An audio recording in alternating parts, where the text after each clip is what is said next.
What is up, YouTube? It's your boy Millsy, back to Home and Town Commander. Back for another episode of Millsy Brews, the show where I brew a version 1.0 deck list of the commander in front of us in my quest to brew the magic world. As always, that deck list is going to be down in the description for you below. As always, I'd really appreciate if you could interact with the video, like, comment, subscribe. Consider checking out those links down in the description.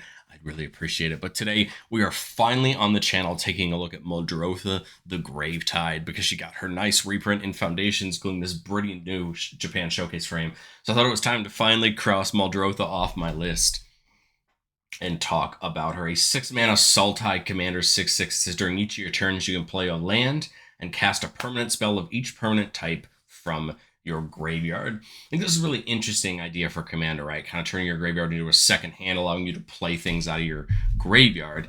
What I think the goal that's going to make our deck hit a little bit harder and be a little bit more efficient is we want to pick things that can either come in and do something and immediately go back to the graveyard so we can play them again, or, permanents that just do things, come in, sacrifice themselves to do something or destroy something, and then we can keep replaying them and really just take advantage of this kind of toolbox that we get access to in our graveyard. And there's a lot of them. So we're going to feed our graveyard by milling, get these reoccurring pieces out.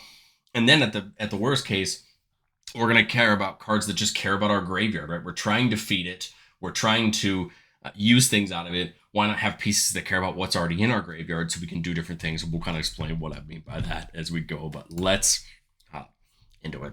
As well as feeding our yard goes, there's a lot of ways we can do this. I love that we get access to, again, all of these Golgari pieces that I love that just self-mill. Grist the Hunger Tide can +1 to make an insect and mill a card.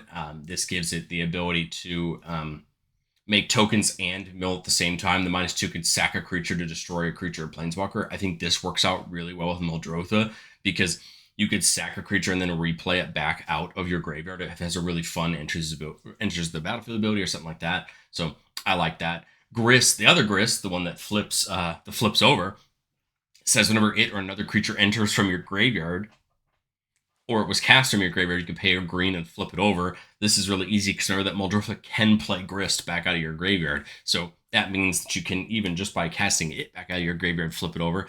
The +1 makes another one of those insects and mills 2 cards. The -2 can go for some removal. And then the -6 can take all creatures in your graveyard and make 1/1 insects that are copies of them. I really like both of these Grists. They fit exactly what Muldrotha is trying to do, and I'm happy that we get to show them off in a deck like this. Liliana Death's Majesty is +1, makes a zombie and mills 2. The -3 gives us a little bit of recursion, just straight bringing a creature back, but it makes it a zombie.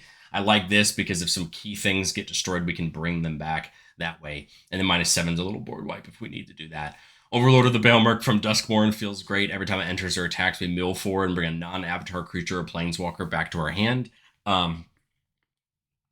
So that allows us to get that recursion. But hey, Baelmerk comes down, is going to do what it does, and if somebody kills it, we can get it back from the graveyard. 6, whenever it attacks, is going to mill 3. We can put a land from among that back into our hand. And then actually during our turn, all non-land permanents have retrace, so we can pitch a land in addition to paying cards out of our graveyard. If Muldrotha gets nuked off the battlefield and we want ways to still play things out of our graveyard, 6 can still allow us to do that, but it also lets us get some lands back to keep our ramp train rolling. Skull Prophet can tap for either a black or a green, or tap to just mill ourselves for 2. A very useful ability to both ramp our way up to Muldrotha and still give us that ramp. Urborg Lurgoy from Dominator United is just a fun card I've been trying to put in a deck, and I think it feels good here. Whenever it enters the battlefield, you mill 3 cards for each time it was kicked. So for 2 mana, you don't mill anything, and then for 3 mana, it's 3. For 4 mana, it's 6. So you have the option to mill a bunch of cards. And it has that classic Lurgoy effect, being a star, 1+ star, where star is the number of creature cards in graveyards for Lurgoy, whereas the normal one's creature types. Buried Alive can just go get any 3 creature cards and put them in our graveyard. This feels great for Muldrotha because then you can get your toolbox set up of all the creatures you want, and we'll talk about what I specifically mean about that in the next section. Life from the Loam lets you bring 3 lands from your graveyard back to your hand and dredge 3. It means that as long as Life from the Loam's in your graveyard, instead of drawing, you can mill 3 cards and bring Life from the Loam back to your hand. Remember that you do not actually have to take lands back in order to cast Life from the Loam, meaning that you could always just Life from the Loam with no lands in your graveyard, get it back into your graveyard so you can keep dredging. Dredge cards are so good for self-mill decks, and Life from the Loam is just the one that I wanted to point out because it can actually get lands back as well, so we can keep getting more and more mana every turn. Fact to fiction seems kind of fun. Reveal the top 5, an opponent puts them in 2 piles. One goes into our hand, one goes into our graveyard. I don't think we really care. Most of the time, we're going to find something that's useful in our hand and useful in our graveyard. So I think it's more upside than downside for us. Head Shredder mills when it attacks. And then whenever one or more lands are put into our graveyard from your library, we put one of them on the battlefield tapped. We put them on the battlefield tapped. This is nice because then Head Shredder can work with things like Grist, so that if we're milling that way, or Liliana, when we're milling that way, if we're milling lands, we get them back. We don't have to play them out of our graveyard with Muldrotha, and then we're not wasting. That way we're even if Muldrotha leaves the battlefield, we're still getting our lands back, which I think is important, so we can keep getting more and more mana to do the things we want.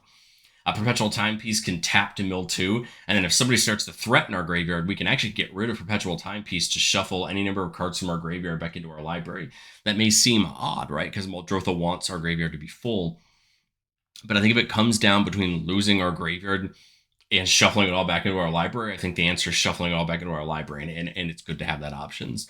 Ripples of Undeath at the beginning of our first main phase, mill 3, and we could pay 1 and 3 life if we do put a card from among the ones we just milled and put it back in our hand. Remember that we can't play instants or sorceries out of our graveyard. So if we mill a key instant or sorcery we really want, we are going to want to pay to get it back, and that's one way to do it. Sultai Ascendancies to the beginning of our upkeep, we can look at the top 2, put a number of them into our graveyard and the rest back on top. So we can pre-feed our graveyard if we want to. It's kind of a pseudo, it's really a Surveil 2, right? Giving us the option to put things to the graveyard or keep it on top and allow us to, again, still, feed our graveyard a little bit easier than just straight mill or straight discard or straight other things, right? I like that as an option. But here's exactly what I'm talking about on recurring value. Each one of these creatures, I think you're going to see very quickly what I mean by recurring value. Curse Marauder and Fleshbag Marauder, when they come in, each player sacrifices a creature. Well, we're just going to sacrifice the Marauder. It's going to go back to our graveyard. Everybody else had to sacrifice one, and now they're right back in the graveyard being able to be played again. Cankerbloom can come out for 2, and for 1, we can sack it to destroy an artifact or enchantment or proliferate. Again, I like that it can come in, get rid of a pesky artifact or enchantment, go right back to the graveyard, and be able to be played again with Muldrotha so that we can keep getting that value. Haywire Might and Insidious Fungus, very similar. Haywire Might, exile target non-creature artifact or non-creature enchantment, and then, goes back to that graveyard, right? Insidious Fungus from Duskmourn, 2 mana, destroy artifact, enchantment, or we can draw a card and put a land from our hand on the battlefield. So more options, right? That toolboxy options are really important. And then Glenalindra Archmage comes in, and we can pay a blue to counter target non-creature spell with it. So that's kind of interesting, right? A way to give some interaction to our opponents. And then it has persist. So if it dies and it didn't have a -1/-1 counter, it actually just straight up comes back. So the really fun part with Archmage is we can play it the first time, it dies, comes back with a -1/-1 counter. We can sack it again, right, for the cost, and then it'll then stay there, but we can get multiple uses out of it, which I think is important. Plaguecrafter, another, each player sacrifices a creature, and then it says each player who can't pitches a card. But again, that gives us 3 of those options. Siren Stormtamer, another counter. Only counters a spell or ability that targets you or a creature you control, not just anything. But again, is still important because they can actually counter abilities as well and not just spells. And then Sporefrog can sacrifice itself to prevent all combat damage to be dealt this turn. Sporefrog feels great to save for the right moment if we think an opponent is going to attack us. Use it as they're either declaring their attack, right? Prevent all the damage, and then we can replay Sporefrog on the next turn to keep that train rolling so that our opponents can't hit us. But it's not just creatures, right? Now we have other non-land permanents, things like Aether Spellbomb, a 1-mana artifact that we can either pay 1 and sack it to draw a card, or pay a blue and sack it to return a creature back to its owner's hand, and then we can replay the Spellbomb and load it back up, right? Eaten by Piranhas, Imprisoned by the Moon. Here is effective removal that are enchantments, right? Enchanting a creature and doing something to it. Eaten by Piranhas is going to remove its abilities and make it a 1/1. Imprisoned in the Moon can hit planeswalkers or lands and just turn them into a colorless land. But the important part here is, right, normally when an aura is on a permanent and that permanent dies, that aura goes to the graveyard. Well, now Muldrotha lets us replay it back out of our graveyard and get more value, keep them going, keep getting it again and again, and make sure that getting multiple value out of it. Seal of Primordium, kind of like the Cankerblooms type things. It comes in and sacrifices itself to destroy an artifact or enchantment. And again, we can replay it, right? potentially every turn, if we're not trying to play any other enchantments, as a way to just get this recurring removal for our opponents. But not just that, lands, right? We can play lands out of our graveyards with Muldrotha. And so there's a lot of option. There's things like Dark Depths, which you pay to take the counters off of it, and then when it has no counters on it, it sacrifices itself and makes Merit Lodge, this massive token. Well, now Dark Depths is in our graveyard, and we could bring it back. Or something like Field of Ruin, right? Destroy a non-basic land. Each player gets a basic land and puts it on the battlefield, and then shuffles. Well, here we go. We can Field of Ruin somebody's land. Each of us get our lands for it, and then we could replay Field of Ruin, right, and do it again, taking out people's key non-basic lands, right? A lot of people play Triomes or lands that have other incremental value, and we could use Field of Ruin to take those lands out. Each of us gets the land for it, but then we can replay Field of Ruin back out of our graveyard, right, to get it again and again. And I think that's where Muldrotha really shines. That's why it's so good and why it can be so punishingly difficult to deal with unless you can deal with the graveyard, right? But the hope is that if someone nukes our graveyard, we just rebuild our graveyard again. But again, it's not just, I think, creating the value from our graveyard. It's also caring about our graveyard. What can we do to care about there being a ton of things in our graveyard that we're playing and that are going back? I think there's a lot of options. We'll show off 2 new cards, Cure the Rising Tide from the main set Foundations. When it comes in, we draw 2 and pitch 2. That's great because we can choose what we want to discard. But when Cure attacks, if there's 7 or more cards in our graveyard, we make a big 8/8 Legendary Octopus. And then, we have the option to do that every turn or keep that around multiple times. That's a nice ability that we can have over the course of the game. Nerdive, Devious Diver, says when it becomes tapped, target player mills cards equal to its power. So we could mill ourselves or an opponent. And then when we cast a spell from our graveyard or activate ability of a card from our graveyard, we draw a card and put a counter on Nerdive. So Nerdive's going to grow, draw some cards, potentially mill ourselves if we want it to. I think that's an option that's important to talk about as we feed that graveyard. The thing I got in my head towards the end of brewing the deck was that Lurgoyfs feels so good here. Like we talked about Urborg there, the one that mills ourselves.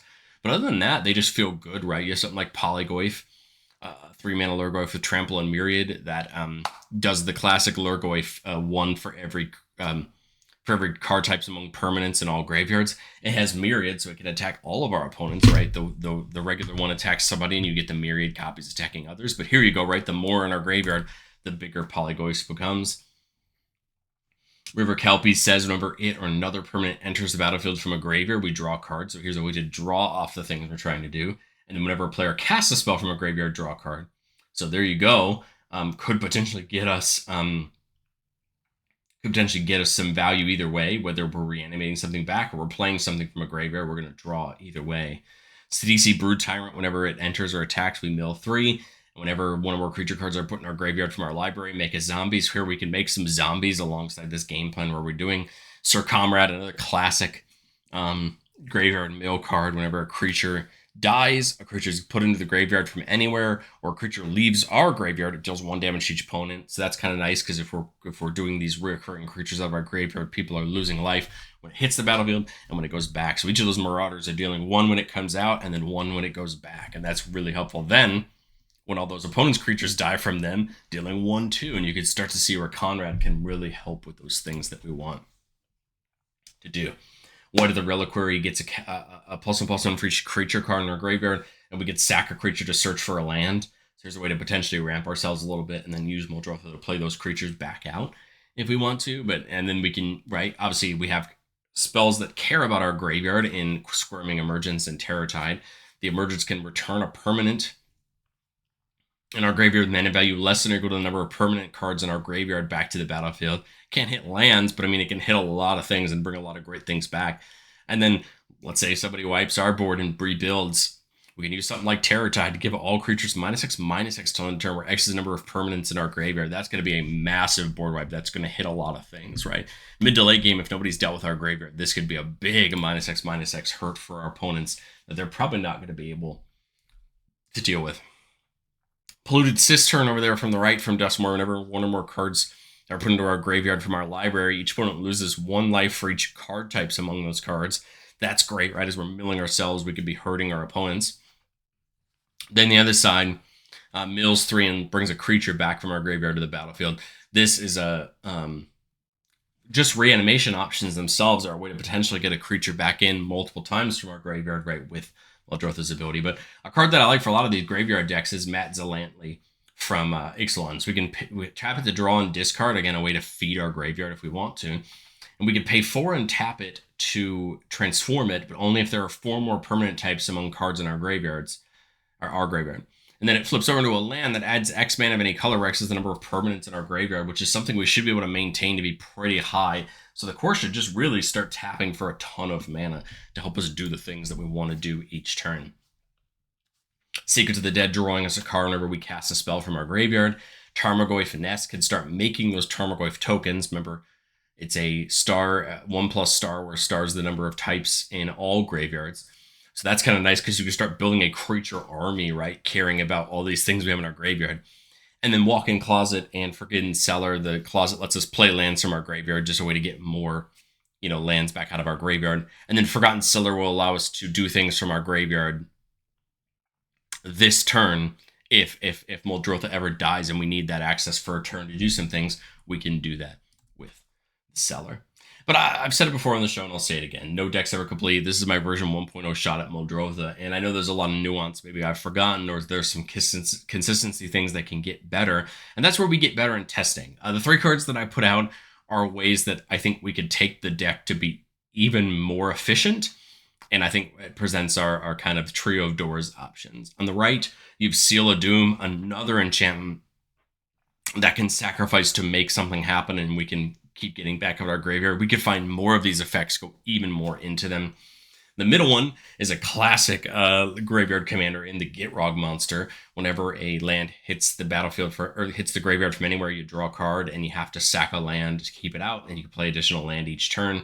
Here's a way to go a little bit more into more of that dredge style of deck where you're caring about things going to the graveyard a lot more, and you could run down that lane. Or you have things like Displacer Kitten, which whenever you cast a non-creature spell, you exile up to 1 target permanent you control and put it back in.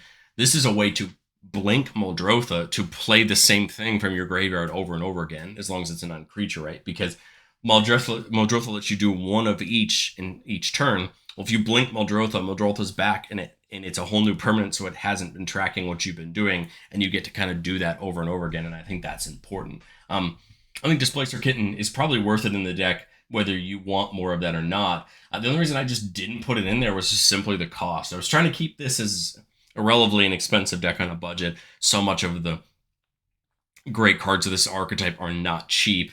So I was just trying to make sure that we kept a fair budget. But Displacer Kitten being $10 is well worth what it does. I just didn't do it for that reason. Gitrog's actually not terribly expensive. It only sits at about $7 or $8 for this newest printing. I think it's a great idea in the deck, since you can start playing lands out of your graveyard, and there's other ways to do it. I just wasn't sure. I was trying to focus more on the Seal of the Doom on the right, more of these style effects. But I think maybe a more well-rounded Muldrotha deck would try to do all 3. Well, let's get into our play test. Keeping a 3-lander with Matzalanti, Buried Alive, Sakura Tribelder, which can sacrifice to go get a land. So here's another option, right? Sacrifice every turn to go get a basic land and tapped, cast it back with Muldrotha, and then play Crafter. So we got some good options. I don't see a green source, so I think I'm just going to go ahead and crack this Foreboding Landscape to go get a green source, just so that way something like Sakura Tribelder can go get us our extra colors if we need it.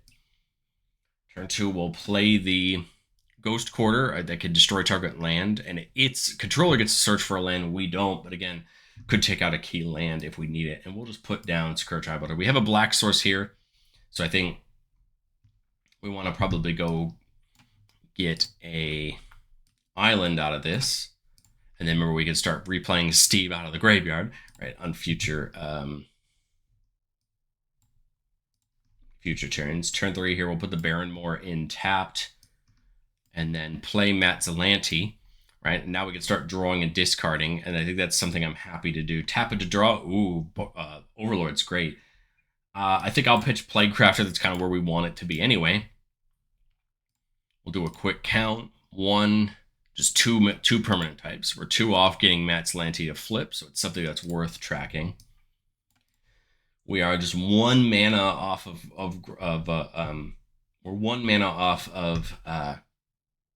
We're 1 mana off of Muldrotha, so we're almost there. I'm going to tap Matzalanti to draw, and I think I'm going to get rid of the Nev's Disc, because again, I can get it back with Muldrotha, and the point here is that we're getting access right to those card types in our graveyard. So we just need one more card type, and we can tap Matzalanti.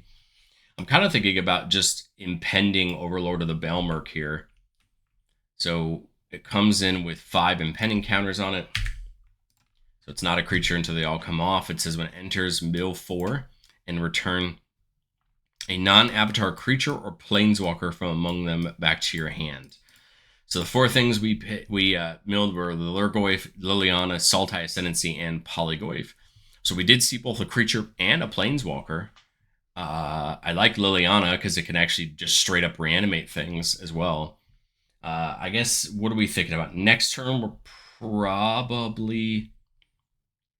Well, I guess think about this. If we hit a land, we're playing Muldrotha probably, or getting towards playing Muldrotha.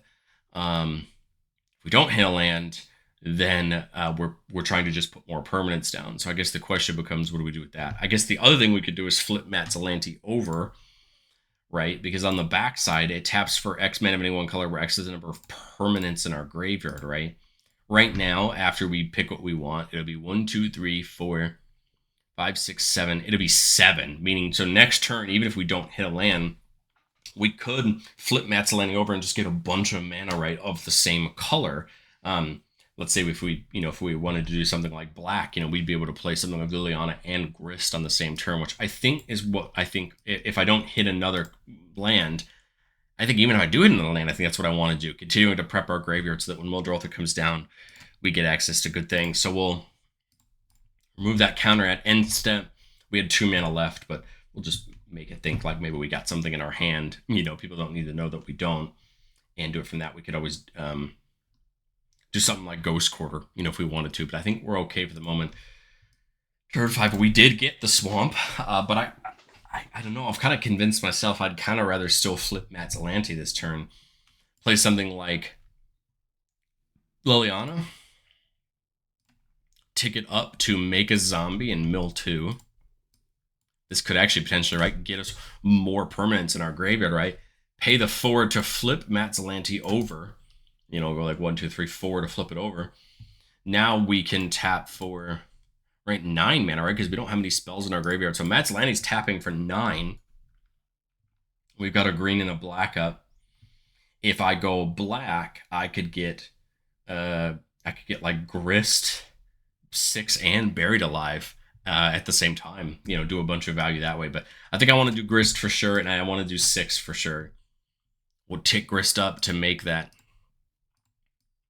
Insect and mill a card. We mill Invasion of Amonkhet, a battle that is, of course, another permanent type in our graveyard. And an insect wasn't milled this way, so it doesn't get a death touch counter. But look, now we got some tokens this turn, right? A way for us to get some more value on the board. We'll take the impending counter off of Balmurk. And I like this. I think now we're finally starting to hit our stride, right, of what we can do in the deck. This feels like a great turn to get something like Muldrotha down. We could get Grist back and get it flipped over. We could get the Lurgoyf back. We could get Polygoyf back, potentially. We've got 7 mana plus the core. Remember, the core can only tap for a mana of 1 color. A couple thoughts we could do here. We could hard cast the Muldrotha, do all our mills, and see what happens from there. I don't mind that. 1, 2, 3, 4, 5, 6. Leave the Drowned Catacomb up. Play Muldrotha. We'll tick Liliana up, making the zombie, and milling 2 Forest and Root Coil Creeper, a mana dork. Like I said, if we want to remove something with Grist, we could. But I think other than that, I just want to keep feeding the graveyard, right? Get more access to things in the graveyard. So we have more access to the things we can do. But now we're up to 13 permanents in our graveyard. So this core is tapping for 13 mana of any one color. It does still have to be one color. So looking through the things in our graveyard that share the most colors, we have Sakura Tribe Elder, the Lurgoyf, Grist, that are all green, but they're all creatures, right? That's the downside, is we can only play things of the one type. Grist would be nice because it could come in and flip. If we made green, we could still cast something like Nev's Disc as a as a warning to our opponents that we could blow up the board if need be. We've got a blue left, so we could still play the creeper if we want to. So if I do black, I could play the Amonkhet, I could play the Nevstic still, and then I could play Playcrafter, right? That would be enough for all my mana. So you start to see here where we can start planning what we're going to play out of our graveyard and have a lot of options. Remember that Amonkhet, when it comes in, each player mills 3 cards, and each opponent discards a card, and then we draw a card. And then if we flip it over, it comes in as a copy of something in our graveyard. So I'm kind of thinking black. Play Playcrafter for removal, play the Invasion of Amonkhet, and play the Nev's Disc, right? Playcrafter comes in, everybody has to sack one. This comes in, everybody mills 3, swamp, land. And then each opponent discards a card and we draw a card. And I don't think have we played on land this turn? Yeah, we did. But if we didn't, we could start playing something out of the graveyard. We give this to somebody. We might be even be able to take it out this turn. But I think this is a good place to stop on this playtest. This is just our first one. I think we've got what we want to get set up, and we kind of saw a good cross-section of what we could do over the course of multiple turns. Here we're keeping a 3-lander. That Spellbomb, Polygoyf, that Cistern, and the Walk-in Closet. I like it, a good cross-section of cards here. We ideally just need another color. If any of our opponents are playing blue, Uro is a really great draw, but if they're not, then we need to get a blue source as soon as we can, so we can keep this party going. We'll play the Spellbomb. Again, if somebody's playing blue, that could be nice. Otherwise, you may just need to sack the Spellbomb to draw a card. So we'll come to the next turn, and I think we probably should have just sacked the Spellbomb. Might have been good. So, all right, if somebody has blue, I think the answers are Uro. If somebody doesn't have blue and somebody has black, then I think we Lurgoyf, right, to feed our graveyard a little bit more. Or we could play something like Polygoyf. And there's only one type in the graveyard. Let's say for the purposes of this that somebody has blue. We'll play Uro, draw a card, gain 3 life, and put a land from our hand on the battlefield. Just put the Bazooka Bug down. Okay, so now we have all 3 of our colors because we know somebody had blue. And we could keep this party going. Turn 4, not another land, but that's okay. Nerdiv is kind of fun because it means that we could start taking advantage of getting counters and drawing cards when we get Muldrotha out. I like the Cistern. Love the idea of something like Fact or Fiction. I like the idea of Into the Pit. There's a lot of options. I think